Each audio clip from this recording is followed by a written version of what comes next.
We're truly what an AI first company is. We're super lean.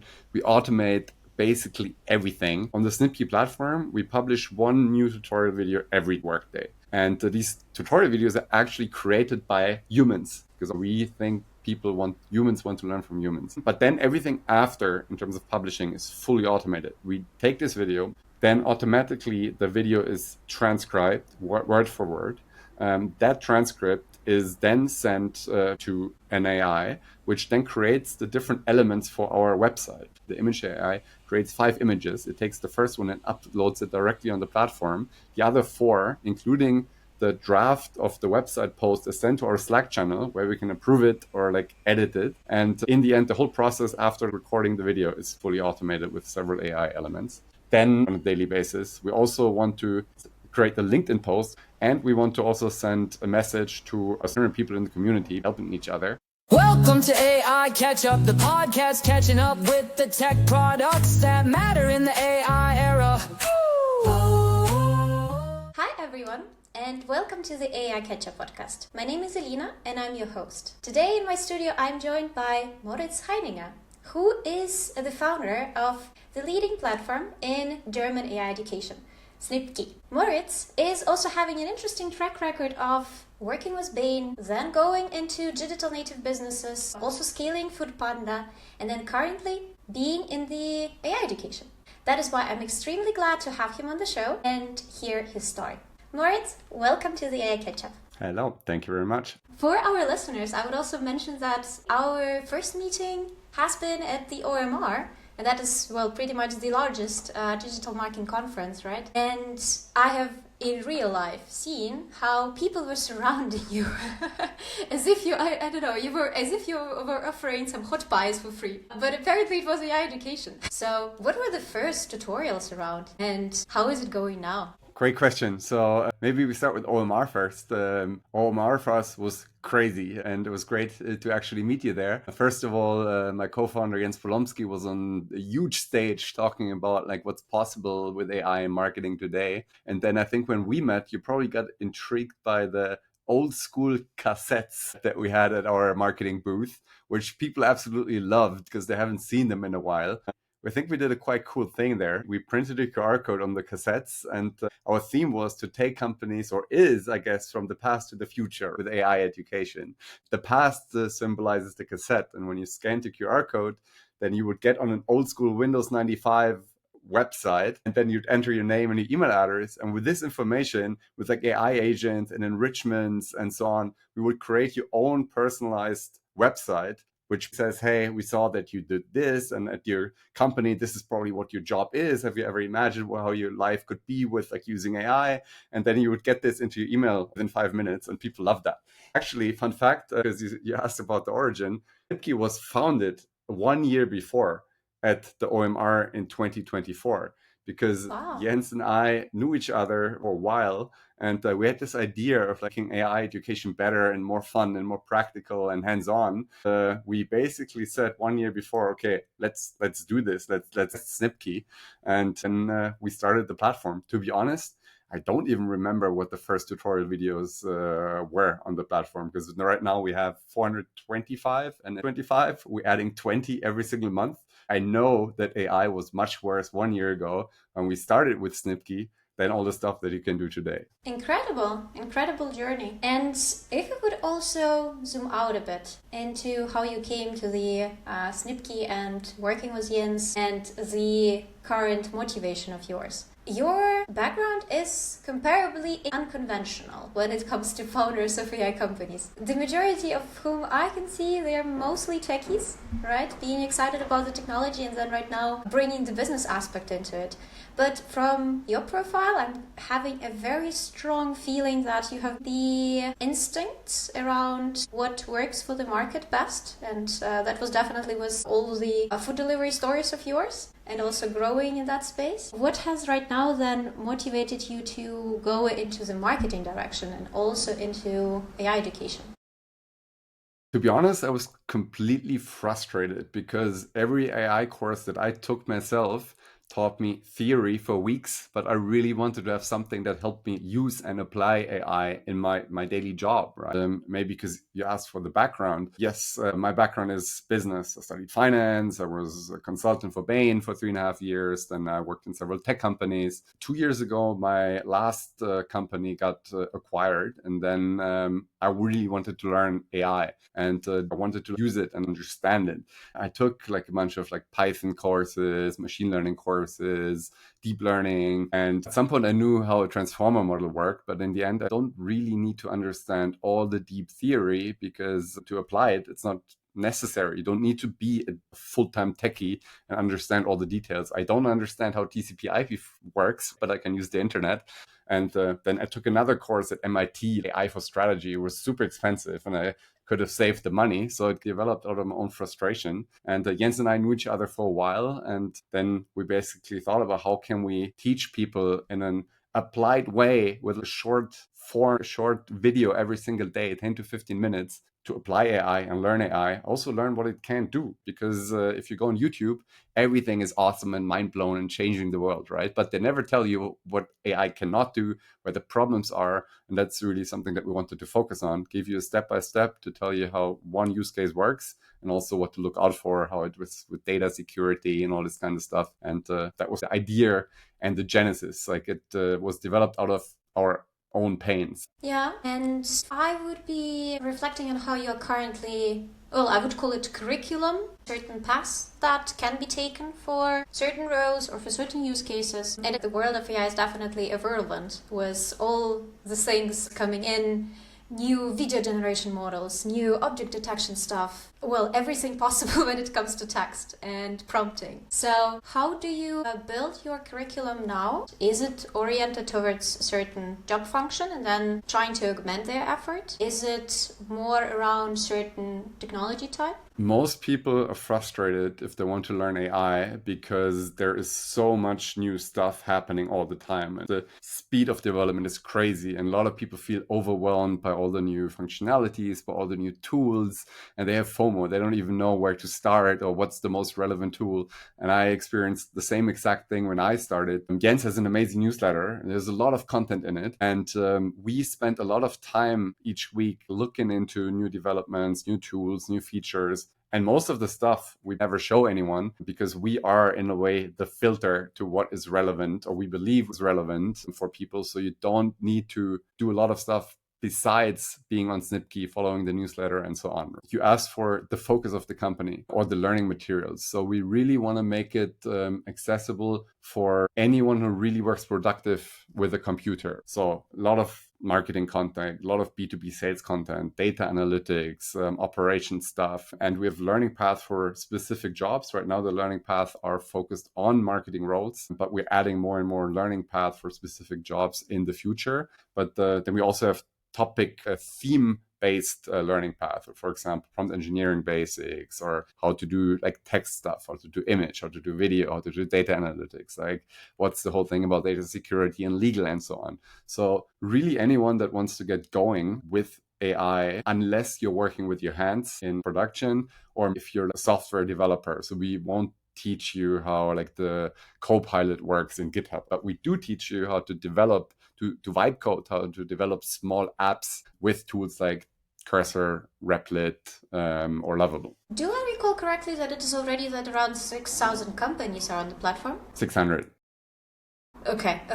And then they are more in the in the size of 100, in the size of thousands? You'll be surprised. We recently tried to understand who's our target customer. And we have individual people who are solo entrepreneurs who use our solutions. We have huge companies, like a huge pharmaceutical company, and a lot of, to be honest, Mittelstand. Mittelstand, we found, is the most prevalent customer type on our platform. So companies that have anything from like 50 to maybe 500 or 1,000 people. Like this would probably be 70 to 80% of our customers. But we don't think about either industry so much, because the first questions we always ask companies when they talk with us in a discovery call is, how does your leadership think about AI? Did they put it on the agenda? Is it something that's super important for them? Because only then does it really make sense to like get your company or your teams on a platform, or maybe even something like the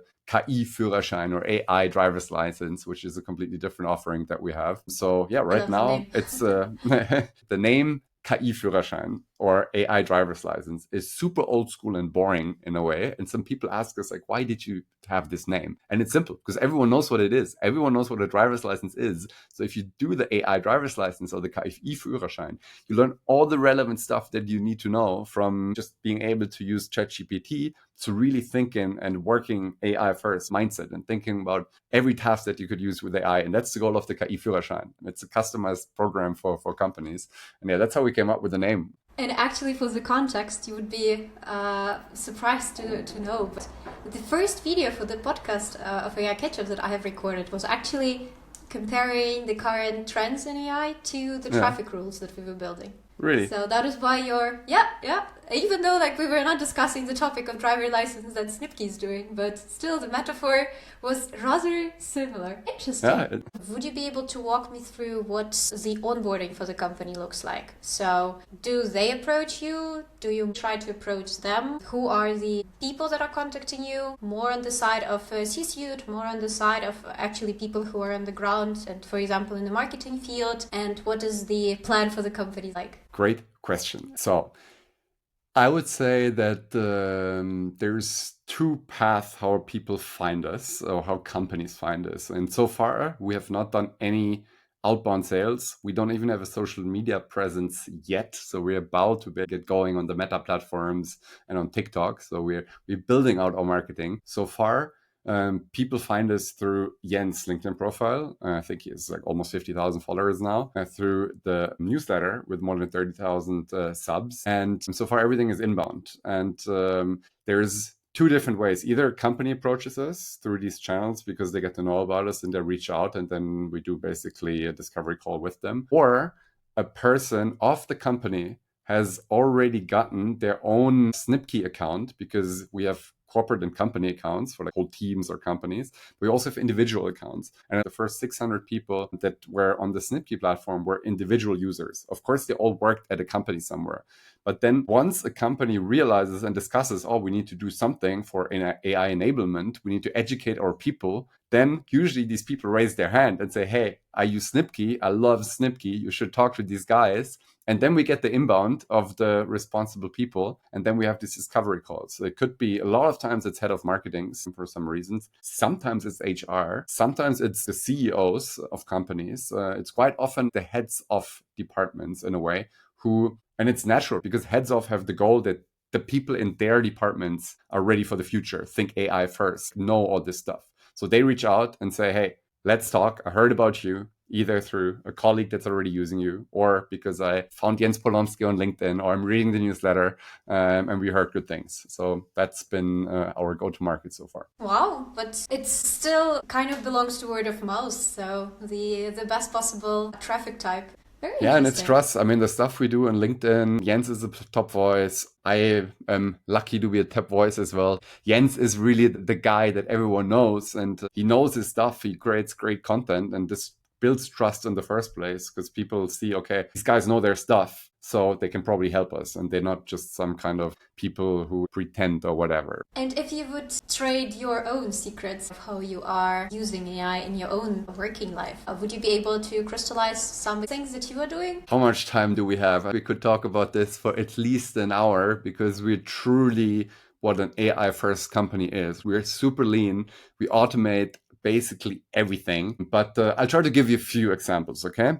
Example number one is, as you asked for, is content creation, or let's say content publishing. I'll give you two examples for content publishing. First of all, on the SnipKI platform, we publish one new tutorial video every workday. And these tutorial videos are actually created by humans, by Jens, by me, by another, I think now we're like 10 experts in like certain fields and verticals. And they create the tutorials fully by themselves. Of course, we use some AI in editing and cutting and all this kind of stuff. But the first part is very human, because also we think humans want to learn from humans. But then everything after, in terms of publishing, is fully automated. We take this video, we drop it on an AWS drive, then automatically the video is transcribed word for word. That transcript is then sent to an AI, which then creates the different elements for our website, because the website has a title of the video, short description of the video, it has the step-by-step how to follow the same use case, it has different alternative use cases for this knowledge, it has links to the used tools, it has the prompts included. This is fully automated. Then also based on this transcript, we generate 5 different prompts for an image AI. So we send it to an image AI. The image AI creates 5 images. It takes the first one and uploads it directly on the platform. The other 4, including the draft of the website post, is sent to our Slack channel where we can approve it or edit it. And in the end, the whole process after recording the video is fully automated with several AI elements. Then after we publish a video on a daily basis, we also want to create a LinkedIn post automatically about that piece of content. And we want to also send a message to our Circle community, where we have 800 people in the community helping each other. So also this process is fully automated with an N8N agentic system, where after the content is created for the post, we have a human in the loop, because it's sent to our Slack channel where we then approve it or ask for edits before that is then actually published in those different channels. So that's, I think, a quite good example for content, but we also use it for classification of inbound leads. So in we basically qualify every single person that we have in our newsletters that has an account on the platform, because we want to understand who are they, where do they work, what position do they have, what company is it, and then classify the people. And then if we think that the company is relevant for us, we automate the outreach to the people with fully relevant and personalized messages. So also on the B2B side, we use a lot of AI and automations and so on. But that's I could keep on forever, because we try to be 100% AI first in everything that we do. Those examples are brilliant, using LLMs from the side of analyzing unstructured data and not considering it to be intelligent to you in the first place, produce something that is used as an insight, is the most valid use case that we're currently having. And I'm constantly in my feed seeing the researchers being super disgusted by the idea of LLMs being intelligent. So that is why you are indeed showing in the practical way exactly what actually LLMs are good in. Many things. Analyzing the human input and reformulating it, right? LLMs are really great at many things. Like data analytics is another thing. Running Python code. Twice a year, we send a questionnaire to all our users, and to use something like Julius AI, which is an amazing data analytics tool to analyze the full questionnaire and data. And we don't have a data analyst. Our data analyst is Julius AI. So that's just another use case. So yeah, as I said, I could go on forever, because there's so much cool stuff you can actually do. Indeed. If you would allow me to challenge you. So based on the experiences that you have done in previous companies that were probably not AI first back then, if you are thinking about the business owner who is running the company, that is having certain processes in place, they haven't been these AI first companies in the first place. Thus, what they can do is try to leanify their processes. Should they think about AI when they are opening a new job position? Should they think about AI for core processes? Would you be having a certain blueprint that the business owners can think about? So of course, it all depends on how big your company is, but you can always become AI first, even if you're not AI first today, right? Just take 2 examples of 2 big companies like Shopify, for example, who became very much AI first. The CEO, Toby, made it mandatory for everyone to come up with a reason, if they want to hire a new person, why they cannot do it with AI. And I think also the CEO of Duolingo very much changed the whole company to AI first. There's companies like Zapier who require you to be AI literate if they hire you in the first place. I think it will all change. But to come to your question of business owner, first of all, I think you need to know what's possible. Strategy, of course, is very important. But if you don't have the basic knowledge of what AI can do today, if you don't understand use cases, you'll probably never get to transform your company from an AI perspective. So you need to have an AI strategy and think about data. But without having the knowledge of what's possible, like you will never get the ideas of what's possible, right? It's your duty as a business owner, because otherwise your business will not be there in the next 5 years if you don't learn how this stuff works, right? And then you need to look into your business and this automation process, like draw your processes. It always starts with a piece of pen and paper where you write down your processes and then you think through what can be done by AI, what can be automated. And I think this is a very good approach for anyone, because you cannot make a shit process great by applying AI. So it first starts with like having like a decent process, like documented, recorded, and then with your understanding of how AI works and what it can do, try to change it step by step and like automate it and use AI. I mean, the world will be different, right? Your job will be different as a business owner, but also as an employee. It's not going to be the same. Many tasks that you do today, you will not do in the future. Does it mean you lose your job? Maybe not. Most probably not. But your job will be different. You will be like an orchestrator who's managing AI agents in the end at some point. But you need to have the open mindset that the world will change. And if you don't change with it, you will most likely run into problems. You have pointed towards an interesting thing of maybe sit down and write your processes with the pen and paper. What would you say are other mistakes that you have seen? And what are the things that shouldn't be done when you are willing to make your company AI first and AI literate? External consultants are often very helpful for giving you a perspective on your business that you don't have, right? But you can only properly implement what these AI consultants tell you in terms of like strategy if you understand the stuff yourself.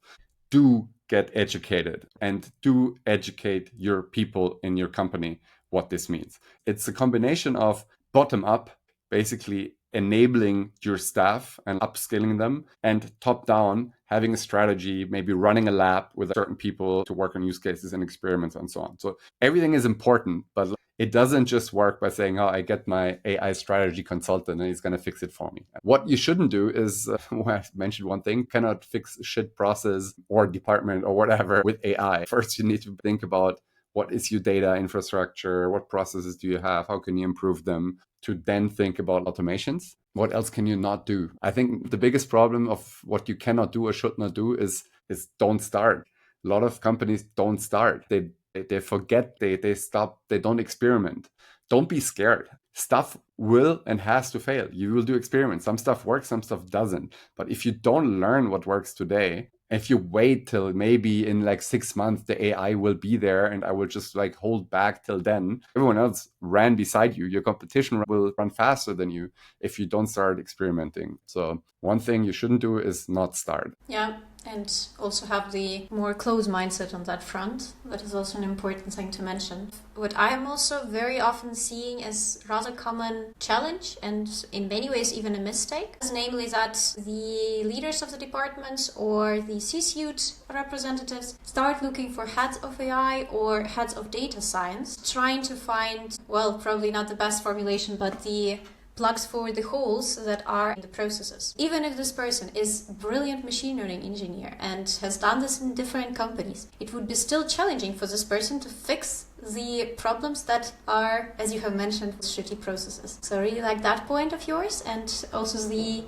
common theme that I can observe. I fully agree with you. And I would maybe structure it that way, that we see that companies go through 3 stages in their AI transformation. And the first stage is very much like people think about AI like an efficiency technology, right? Of course, all the CEOs and the CFOs and so on, they want to get stuff done faster, cheaper, and do with half of my staff the same thing as I did before. But we believe if you don't evolve to the next phase, and there is certain tasks which you should see from an efficiency perspective, but if you don't progress to the second stage, is where you think about what superpowers do I get by applying AI? What can I do today that was impossible for me in the past? And have the mindset of producing much more quality, more output, better products, and so on. So using what I have and making twice as much, 3 times as much, and better quality, these are the companies that will win. And phase 3, in a way, and that's maybe how you can differentiate a bit, like what you mentioned with machine learning people. You probably need them to transform your product, if you want to completely change your offering and you need to like develop something, right? That's maybe more than like an end-to-end workflow with some agents or AI tools. You need development, right? But that transfer is maybe if you want to change your product or whatever it is, whatever company you work on, right? Yes, you need these people, but there's so much stuff you can do in phase one, efficiency, and phase two, that is independent of your core product, right? Like having your people, it offers faster with a GPT, improve your outbound process with a tool like Clay, or as we mentioned, running an automated content flow. This has nothing really to do with changing your core product, because for SnipKI, the core product is the education platform. I could manually do all the uploads and create the fields and write the text and so on, but we fully automated it, right? And I don't need a machine learning engineer for that. I don't need an AI head for this. This is taking what I do better and faster. If we wanted to now move into creating videos fully with AI, that would change the core of my product. But that's much more difficult. And that you can do so much more without these machine learning engineers and head of AIs and super technical people. And a lot of people miss this. And that's maybe one other thing. You asked me what not to do. Don't think you cannot do anything unless you have these people who transform your core product. There's so much stuff that you can do before that. Yeah, and also an interesting exercise is to always try to be in the Amazonian words on the day one and thinking about how you can be building the company if it would be built today. That is something that Louis von Ahn has done with Duolingo and saw that, well, probably we don't need that many learning design experts. So those people who are actually looking into certain language and then thinking on how this can be augmented. And that was definitely not possible before. You would really hire people with linguistic background to do that for you. However, currently it can be augmented. You are also, as far as I know, doing some angel investments. So if I would flip the page and talk to you with regards to what companies do you consider the most exciting ones? Maybe in the educational space, in the corporate training space. Which ones, if you can call names, were the companies that you were almost like, oh, I should have invested in them? What are the directions that you see the most interesting? I would say the entire investment game first of all has fundamentally changed since AI, because you can now build $1 million company, at some point even $1 billion company, with a team of 1, 2, 3 people. And there's this famous quote from Sam Altman, who said he believes that the first $1 billion company will be built by a single person. And Dario Amodei, the Anthropic founder, said in an interview that he's sure it will happen in 2026. I do angel invest. I do micro angel invest. So all my investors are small checks, also to put that disclaimer here. And I'm excited by what companies can do now. Use AI in a smart way to go a long way with a very small and nimble team. And what companies would have loved to invest it in? Yeah, I think everyone would have loved to invest in Lovable, for example. You see what they do with a super small team, the ARR they get, or companies like Midjourney and so on. It's crazy. It's amazing. It's a new world, and you can do things you couldn't do before. So it's also an amazing time to look into new companies and businesses. And yeah, the question is, how much VC money do you still need? Of course, it depends a lot on the business that you're building. You will still need it for B2C marketing games. If you need to if you have long sales cycles, you do a lot of B2B stuff, and you need to have real people who do the actual talking with big companies. But you need less money. You need much less money. And this is exciting. You can build and create much more with much less. And that has not been possible 2 years ago. So the whole investment scene and game changed a lot. In 2021, everyone looked at the founders who raised a couple $2 billion and had companies with 100 or 1,000 plus people. And this was seen as, oh, this guy made it. He's an amazing, or she's an amazing entrepreneur. Right? Today, you look at these people who built billion-dollar companies with 10 or 20 people, and these are the new role models. And of course, I'd love to get my foot in the door early, but finding these And getting into these is also not the most easy thing. Yeah, that's for sure. Let's get bold and look into the future. What do you see on the roadmap for SnipKI? Well, I'm not saying 5 years, it doesn't work anymore, but at least in 2025 and 2026. Well, I think probably in 3 years, AI competency will be as natural as Excel skills today. And SnipKI will be the reason why. That's a bold statement because when we talk to companies that come to us, that they realize that something is changing. This AI thing is not going away. And one thing is really AI enablement, AI education. And it starts with leadership, but it also means bottom up. And we're there for these companies with our SnipKI learning platform, with the AI driver's license programs. And we help them, we mentor them, we support them with a sparrings program that we call SnipKI Momentum. And we're building a lot with them. And that's my idea. We learn a lot as well. There is no Gen AI expert out there. Gen AI has only been around for a couple of years. And by building one process and tool after the other and learning from our customers, we also learn a lot. And my goal is to keep learning and growing along and helping as many companies as we can and being that household name when companies think about AI enablement, AI education, that they say SnipKI. And that's my bold statement. It would be interesting how you will be doing that also with not German-speaking countries. A great point. Great point. I think for now, Germany, Austria, Switzerland are so big and there is so much to do. By focusing on these countries, I think we can also really build like a niche and strong position. Other countries at some point, maybe, but I think for the next 3 years, our focus will be very much on the Germany, Austria, Switzerland market. A lot of things to do. And Moritz, from the 600 companies and different people that you have seen willing to actually get started with AI, what are the 3-5 things that you would recommend each and every person to do? Great question. I think don't start with strategy. Start with one big problem that knows everyone daily on your team. This is how you could approach it with a team. For myself, what I would do to really become AI literate and see what AI can do for me today is I would play 1 week either with the newest Claude model or like O3 model in ChatGPT, and use it like a strategic partner. Discuss, give it all the context, a lot of context about you and your business or even your life decision, and work out new concepts, work out new strategies, work out things you want to do, big business problems that you have, and help you structure it.